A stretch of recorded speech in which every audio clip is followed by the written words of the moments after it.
جناب حکیم راحت نسیم صاحب سے گزارش کروں گا۔ جناب اسپیکر، آج کا موضوع امریکہ، اسرائیل اور ایران جنگ کے حوالے کے اور اس کے تمام تر پہلوؤں سیاسی، سماجی، اقتصادی، عسکری، تہذیبی، دینی حوالے سے مقررین نے خاصے تفصیل کے ساتھ بڑے خوبصورت پیرائی میں اظہار خیال کیا۔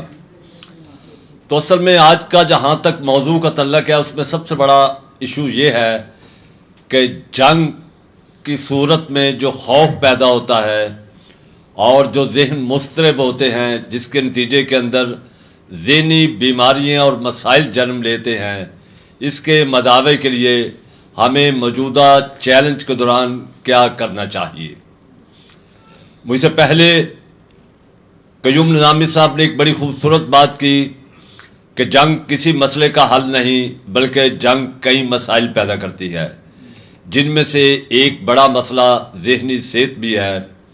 آج کے موضوع کے حوالے سے چونکہ WHO کا اس سال کا تھیم جو ہے وہ صحت کی حفاظت سائنس کے ساتھ ہے، وہ بھی جوڑا گیا ہے کہ جنگ کے نتیجے کے اندر جو ذہنی امراض، انزائٹی اور خوف کی صورت میں جنم لے رہے ہیں، اس حوالے سے ہمیں کیا کرنا چاہیے۔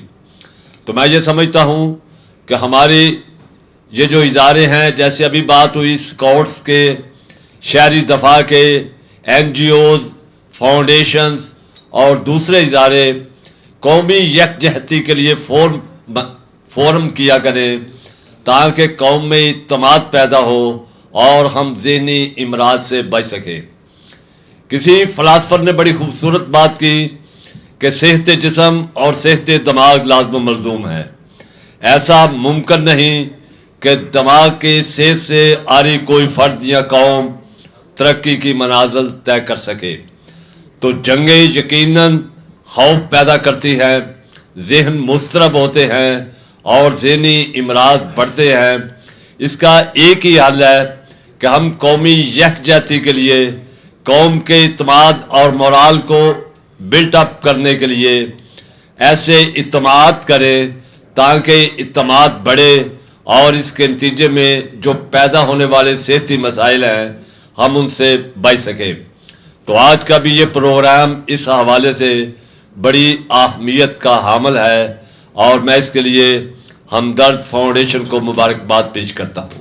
بہت شکریہ۔ بہت شکریہ۔